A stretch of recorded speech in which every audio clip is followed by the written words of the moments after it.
Well, good afternoon and welcome to Lichtsinn Live. Before we get started, first and foremost, we want to take this opportunity to wish you and your families a very high wellness period, just a great degree of safety and the best of health and wellness during this COVID-19 period. Before we get started, we just want to kind of cover what's going on here in Forest City, Iowa. Here at Lichtsinn RV, we certainly remain open for business. We've been very blessed in the fact that the state of Iowa has been minimally impacted relative to the rest of the nation from the COVID-19 impact. Here at Lichtsinn RV, we're following the guidance of local, state, and national health authorities, including the CDC, the WHO, and local health organizations. And we've certainly taken proactive steps to ensure a safe and healthy guest experience for you and also for our team. One of the foundational pieces of our business model here at Lichtsinn RV is our ability to help any guest. As we recognize that RVers are out using their RVs for certainly pleasure, for business, but also in many cases their permanent home. You'll never hear a Lichtsinn RV team member ask where they purchased their RV because we certainly do not discriminate to ask where a coach was purchased. Providing parts and service assistance for literally any person that is out using their RV for business, for their permanent home, or for whatever purpose they have. With Winnebago not selling parts direct, our parts team's call center has always and will continue to be there to support your RV needs, whether for recreation, business, and again, in many cases, their permanent home. Here locally in Forest City, Iowa, Winnebago remains open in all of their sales, parts, and service functions to continue to support RVers' needs. Now, granted, they have suspended production for 2 weeks, with the exception of a recent initiative with just some wonderful community support. Recently this week, they announced that their internal Stitchcraft facility recently made their first delivery to Mercy One North Iowa Medical Center, which is the first of a delivery of 6,000 medical masks that will be made here in Forest City by the team within the Stitchcraft facility. So we certainly applaud Winnebago for their efforts of supporting the local North Iowa area. And breaking news as of this morning, Winnebago has extended the warranties for those guests that had their warranty from Winnebago that were expiring during the month of April and then also in the month of May for an additional 60 days so that they can certainly capture any warranty exposure and help the RVers that are out there that cannot get into local parts and service facilities. So we certainly are grateful for Winnebago being a wonderful partner of not only the North Iowa community, but certainly throughout the United States for all of their RVing needs. So what is Lichtsinn Live?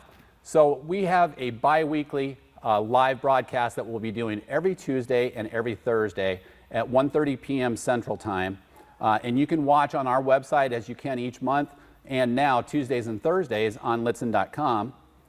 You can actually watch on Facebook and for our Twitter followers on Periscope and also on YouTube Live.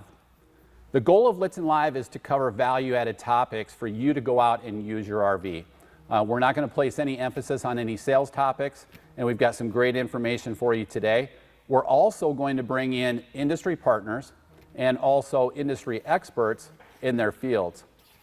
So if you have questions during this broadcast, you can certainly interject those. We'll be covering those live as we do with all of our broadcasts. Heidi Thompson, our Vice President and General Manager, will be moderating our chat, and we'll be covering all of your questions on the topics.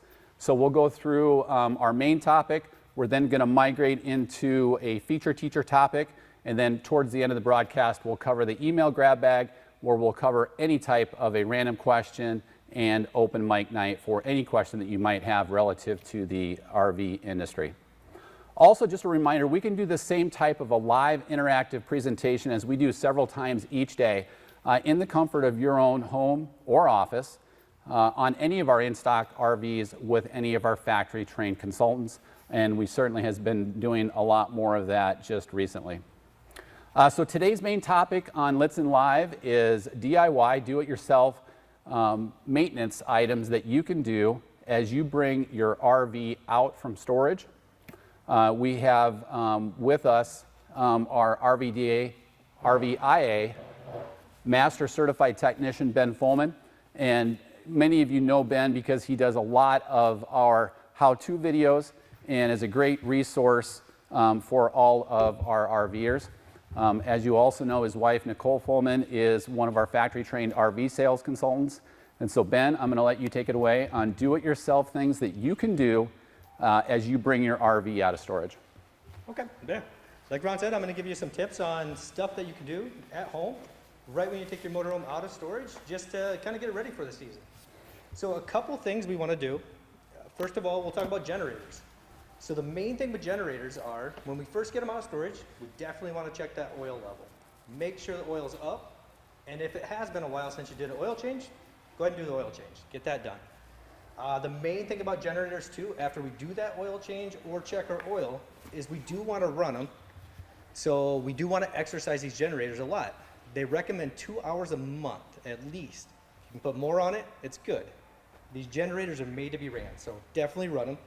So that's kind of and Ben, if I can just interject, there was a topic on the internet Facebook forums that has come up just in the last couple of days. When we talk about exercising our generator and we talk about doing it for 2 hours, it also says to do so under load. So the question then becomes, what constitutes a load? So what we constitute as a load is usually they say 50% of your appliances. So that would be your 110 volt appliances, the stuff that's going to run off of that generator. So a lot of times that includes like your AC, microwaves, if you have 110 fridges, stuff like that. So a lot of times we tell you to run your air conditioner is a good load to put on that generator. And that's just so we're kind of breaking that generator in, we're making it work. And that actually helps break things in and it helps exercise it. So we definitely want to make sure, yes, if we do run it under a load, don't just let it sit there and idle the whole time, put some kind of load on it. So the other thing to do with your generator is just inspect it. Take your cover off, make sure no mouse nests, nothing got in there, did any damage to any electrical wires, any of that stuff. Other than that, I mean, definitely run it, check your oil. There's really not a lot to the generator. After the generator, we're going to talk about appliances. So appliances are just as important as anything else to kind of maintain, make sure they're running right. Because the last thing you want to do is get out there and we don't have a water heater working, we don't have a stove working, something like that. So minimum, just inspect all the appliances. Go look at them, make sure they're in working order. So a lot of times with like Trumas and stuff like that, if you have a Truma, the main thing is put that filter back in that we took out for winterizing.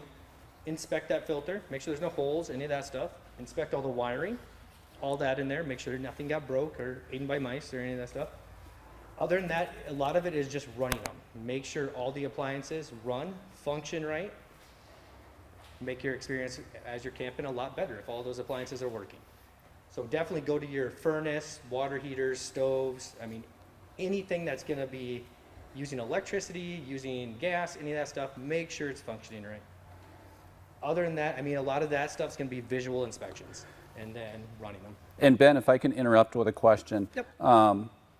TJ actually on our website on Lichtsinn.com asks, I was going to de-winterize my Travato, but since I can't really use it over the next couple of months, can I just keep the antifreeze in my plumbing system without fear of bacteria growing in the plumbing lines? You should be able to leave the antifreeze in there, and actually you can drain that antifreeze out of your lines if you want to. There's no reason for it to be in there. Once we've ran it through the whole system and flushed all that water out and everything, technically you can open those low point drains and get all that antifreeze out if you want to. I guess I'd have to read the bottle exactly to see like what protection it has against the bacteria and stuff like that, but I couldn't tell you right offhand.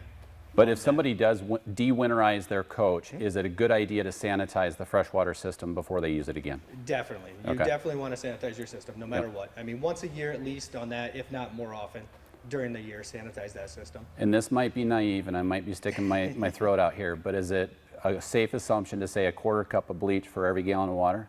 Yeah, and actually, yes, that would be safe to say, actually. Okay, good. Yep.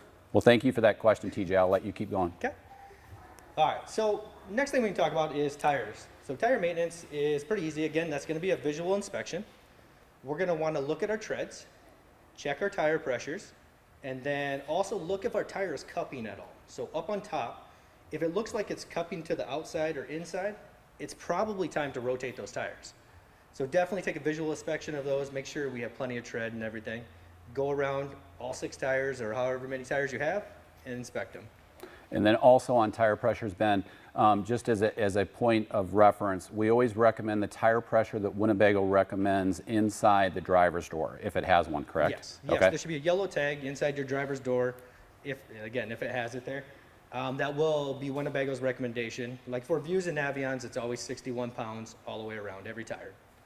So, then every And coach whether or tire- not we're storing the RV or if we're just in a period right now where we can't use the RV because of the pandemic crisis, is it still a good idea to move the RV forward and back to alleviate any flat spots? It's always a good idea to move Okay, it back and forth. even during storage? Yeah, if Okay. you have the time to go out there and have the ability to go out there, Okay. definitely a good idea.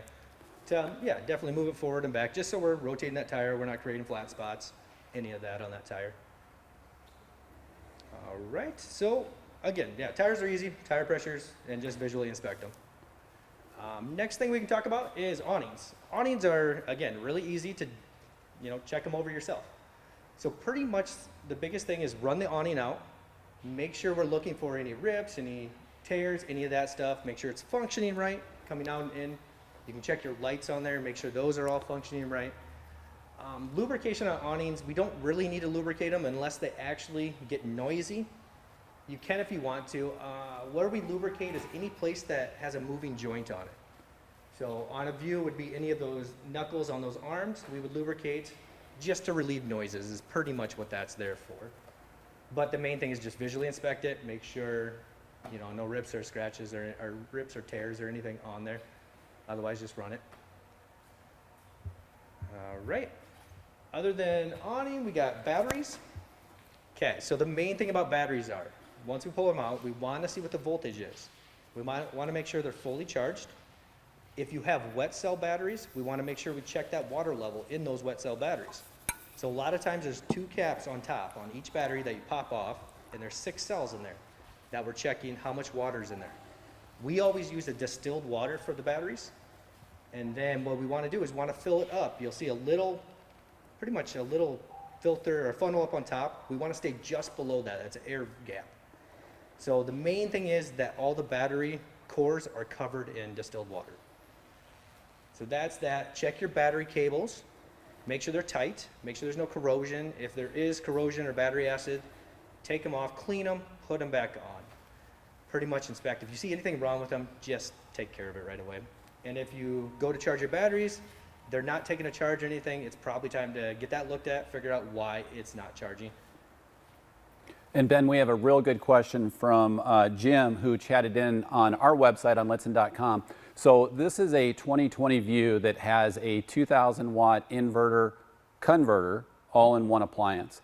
And Jim is chatting in asking, will the inverter charge the chassis batteries if the switches for them are turned off? So no, if the inverter switch is turned off, you're not going to get any charging. So you won't get any charging in the house at all if that inverter is actually shut off. It has to literally be on, and on the Views, it's that turn knob right inside the door that has to be on. And that's on the inverter converter. Yep. And then also, just as a point of clarification on Jim's question, also wanting to know if it charges the coach batteries, and I'll let you cover that as well. So when we're plugged into shore power, we are not charging the coach batteries. It's a one-way solenoid underneath the passenger seat that only allows it to come one way, and that's when we're driving down the road. Then it allows the chassis to charge the house, but it never goes the other way. So if you do want to do that, what we normally do is install a battery tender. That will allow it to charge both ways. It's just a little box about that big that allows it to charge. So is that what people refer to as a trickle start? Yes, Okay. that is what people refer to as. And that can be used, just as a point of clarification and to help Jim, that can be used on any coach that does not have the lithium batteries. Yes. Yep. So AGM or wet cell. AGM or wet cell. Okay. Yep. Yep, and the reason for that is they just charge at different rates, so that's why lithium, we can't really do it with lithium because of that charge rate. Great questions today. Go ahead. Okay. So now that we talked about batteries, one of the other things is slide room maintenance. So the main thing about slide room, again, there's not much to it besides visually inspecting things. A lot of things we want to visually inspect are the seals around the slide room. There's little rubber wipe seals and ball seals on the outside. What we're looking for is that they're not ripped, cracked, getting hard and brittle, any of that stuff. So what we use, and pretty much I recommend this every year when you take it out of storage, is we use an Aero 303 on any of those rubber seals. And that's gonna help condition those seals, help them working right, making sure they're wiping that side of your room off, sealing the slide room up, everything. Definitely make sure you are checking the seals. Now for lubrication of a slide room, again, we don't have to lubricate a lot. If they're noisy, not running quite right, then we can lubricate. We're not worried about the tracks as much. There's a little gear inside, right inside the wipe seal, right where that track comes in. I want you to hit that gear. So if it's getting loud and that stuff, we use a CRC spray that is either, you want to use CRC or dry Teflon or dry graphite spray, just so we're not attracting dust, any of that stuff, to our mechanisms. But if you want to lubricate it once a year, go for it. I mean, that's fine. You're not going to hurt anything by doing that. Again, yeah, just look at your seals is the main thing. A lot of times we wipe the outside of our slide rooms down too, just to make sure that there's no debris, any of that stuff that can rip those seals or get inside the seal to make it not seal for weather tight. So that slides in. Again, slides are really easy. All right. Okay, so other thing we like to talk about is carbon monoxide detectors, your LP detectors, and your smoke detectors. So LP is going to be on the floor. It's always hardwired into your coach batteries. So anytime our coach batteries are on, the LP detector is going to be on. Usually there's always a test button right on the front of that LP detector. Just go ahead and push that. Make sure it is working. Make sure it's loud, pretty much. It's really loud when you push it. So make sure that buzzer is going off. A lot of times there's always a green light on the front that tells you it is functioning. If it's not functioning, we need to get that replaced. That is one of the most important sensors in our coach. Make sure that one's working. That's there for if we would have a propane leak, any gas leak or any stuff, that's gonna pick it up. And that's why it's on the floor, because LP is heavier than air, so it's gonna settle to the floor. So then that's why we put the sensors down low. Smoke detectors and carbon monoxide detectors are gonna be on your ceilings. Those are gonna take batteries. Make sure we're testing them. They have a test button right on the front of them. Test them, make sure they're functioning. Once a year, we recommend changing those batteries. Just get rid of them, put new batteries in every year. And you can do it more often if you want to, but definitely test those frequently, make sure they are working. All right, so on sensors, yeah, other than that, those are the three sensors you usually have in the coach. And so Ben, as we kind of wrap up some of the DIY topics, just a couple of other questions that people have chatted in. How often do you recommend a roof sealant inspection, and what is all involved in that? Okay, so a roof sealant inspection, again, should be done quite often. I mean, if you take it to a dealer, a lot of times they'll do it for you, a complimentary one, and they'll kind of look over your roof. The main reason we're getting up there is we're looking at all your seals. We're looking at awning rail seals, we're looking at any of the seals around your vents. We're pretty much getting up there making sure there's nothing wrong up there. Vents broke, any of that stuff. There's nothing worse for an RV than a water leak. And that's why the more you get up there and look, or have somebody get up there and look, the better it's gonna be. So that's what we're looking for, is any seals that are voided, cracked, any of that, so we can get those replaced. Awesome. Really good stuff today. Ben, thank you for joining us. No problem. So as we pass the baton behind the camera scenes and sanitize that down for our next section, we have one more topic that I just wanted to cover that is so easy, even I can cover it. And the question was, how often, in terms of reviewing dewinterization procedures, how often should I review them, and is dewinterization easy? And it is easy, and if I can do it, you can do it. And just a couple of really good resources that we have on our website. If you go to our video library on Lichtsinn.com and click in the how-to section, you'll actually see a full winterization and dewinterization section that covers a lot of different models, so it could be absolutely specific to yours. But Ben does a really great job and has done a majority of those videos on winterization and dewinterization. And again, those are in our video library on Lichtsinn.com. If you look at the menu bar up to the top, you'll see video library, and then just click in the how-to section, and the winterization and dewinterization sections are in the lower left-hand corner. So we're going to bring back a retro concept that Winnebago had many, many years ago, the feature teacher. And in our last section here, we're going to cover the new Winnebago Solis And as we slide over, I want to introduce Cody Lycke. And Cody Lycke is one of our factory-trained RV sales consultants here at Lichtsinn RV. And Cody is our feature teacher today. And Cody is going to school us up on the new Studio Loft pop top in the Winnebago Solis.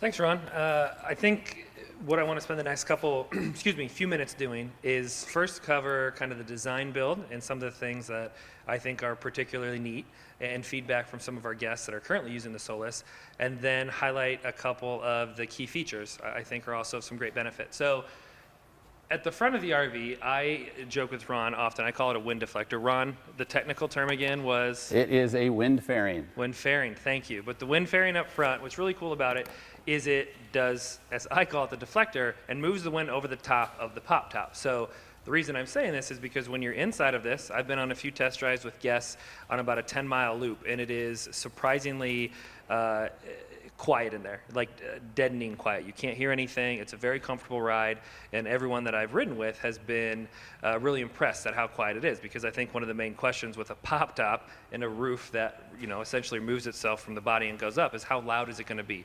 Is there going to be shaking, rattling wind sound? And the answer to that is no, because of the fairing, and then in addition to the seals that they use. So when it comes down, it's exceptionally quiet and offers for a great ride.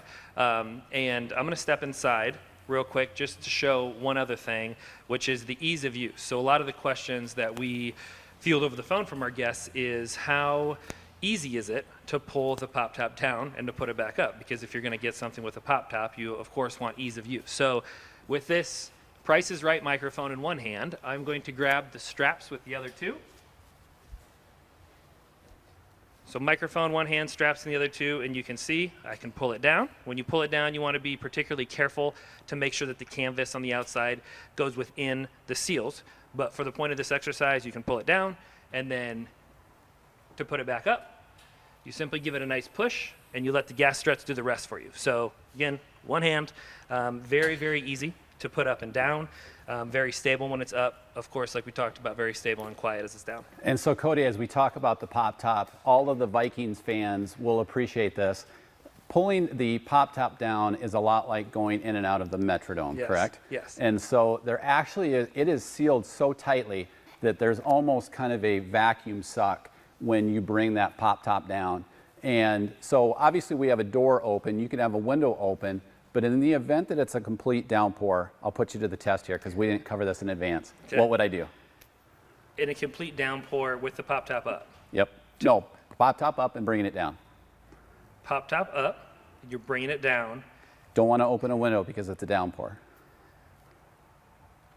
You are going to open the roof vent in there. This is that's exactly right. You're going to open the roof vent to allow for that air to release itself from the enclosed body. Perfect. Make sure that the canvas is inside. Take it home. If you are using it a downpour, though, when you get home, you're going to want to make sure that you let it dry out, because the canvas, you can drive in it when it's wet, but when you get back to where you're going, once the weather settles down. You do well on the ledge. Yeah, thank you. We did not practice that in dress rehearsal. So we do actually have a question that a guest chatted in, and then we'll wrap up the feature teacher segment. The question is, what is the Studio Loft pop top made out of? Oh gosh, it is. It's a European material that I'm going to phone a friend right next to me, Ron, to give the specific answer. So the outer shell is fiberglass, and then there is hard foam insulation injected inside of it, and the canvas is a heavy-duty canvas, similar to a Sunbrella, but in terms of just it's actually a heavy-duty cotton. The couple other things real quick, I think from a functionality perspective, is on the front and the driver's side has the pass-through screen. So when you are using it and there's a nice breeze on the outside, it actually brings a benefit inside the coach to get some great air. So if you have a north, east, south wind, whatever the wind direction is, if you can park accordingly, you can bring some additional air in over the top to bring it through the coach, have your max air vent fan go in, and really provide some additional air as you work your way through there. Awesome stuff. And Winnebago will love the fact that we brought back out the feature teacher. And Cody, you were our first feature teacher. So thank you for that. You're welcome. So on to our final segment, we're going to cover the email grab bag, just an open mic night of any random question that people may have, and we have several of them. And I know one of the questions, I'm going off of memory as I pan back over to my laptop, one of the questions was, is it better to have any of the options on a Winnebago View dealer installed versus factory installed. And that question came from Eric on our website, and quite honestly, we order all of our options from the factory if they're factory optioned, with the exception of one on the Winnebago View. The Winnebago View and also the Winnebago Vita, the Winnebago Navion, those are all available with a factory installed hydraulic leveling system. It's an equalizer leveling system, and we tend to favor and install a lot more HWH systems. And if you contact any of our trained consultants, we can kind of go through the pros and cons of why, but it's really just specific to that model. So thank you for that question. Moving on to other questions, Bob on our Facebook broadcast asked, the lithium package that is available in the Travato, do we foresee it coming in the Class Cs?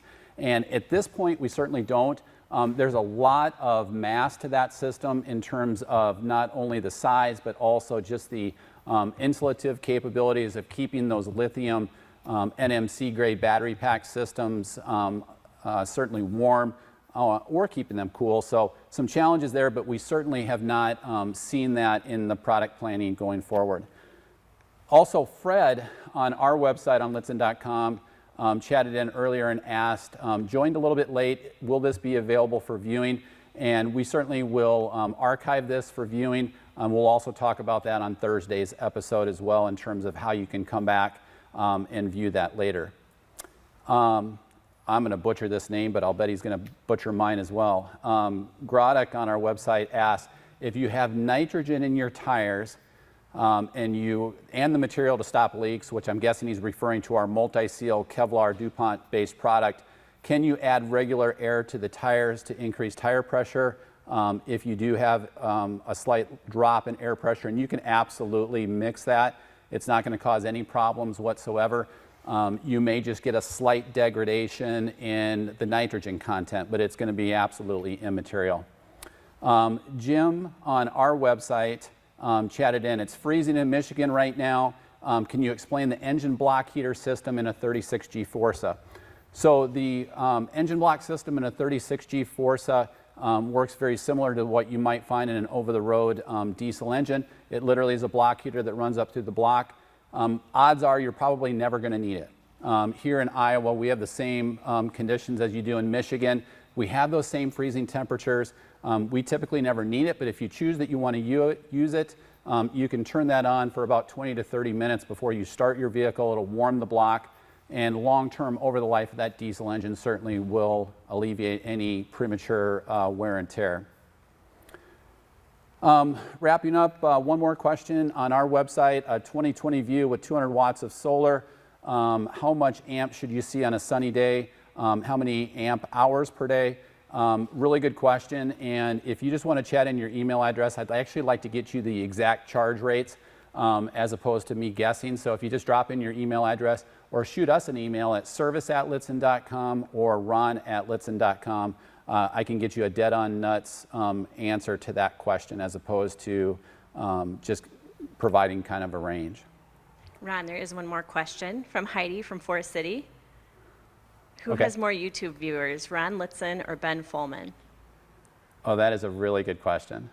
And I'll bet if you specifically broke down the videos that I did individually, it would be Ben Follman. Because Ben Follman's how-to service videos are off the charts, and he does a great job. So. That was the last question. Was that a real question? It was a real question. I'll bet it was. Okay. So thank you again for joining us here at Lichtsinn Live. We will be back on Thursday at 1:30 Central. We actually have a great episode planned for you on Thursday. We're actually going to be doing a live broadcast with factory-trained consultants, and we're going to see how factory-trained they are. But we're also going to give you, the viewer, an opportunity to participate to win some great giveaway prizes. So be sure to tune in for Lichtsinn Live on Thursday at 1:30 Central Time here on the same choices that you had before, whether it's Facebook Live, YouTube Live, Periscope on Twitter, or our website on Lichtsinn.com. Also, looking ahead next week, we have some great industry experts coming in from Winnebago's partners with Total Service and Sales. We're going to have Tim Helgeson and Mike Vinci here in studio to where we're going to cover the products that they support with the Winnebago channel through the Summit System products. So those are going to be the racks and the ladders. Also Colorado Carefree awnings, and just a great duo to target any of your questions on the products that they partner with Winnebago Industries for. So again, if there is anything specific that you want to see, we do a lot of live interactive high definition presentations every day with our factory trained consultants. We can do the same type of a one-on-one high definition presentation from the comfort of your own home or office. We can partner in a spouse or a partner into a great three-way dialogue on any of our in-stock RVs here at Lichtsinn RV. So again, thank you all for joining us today for Lichtsinn Live here at Lichtsinn RV.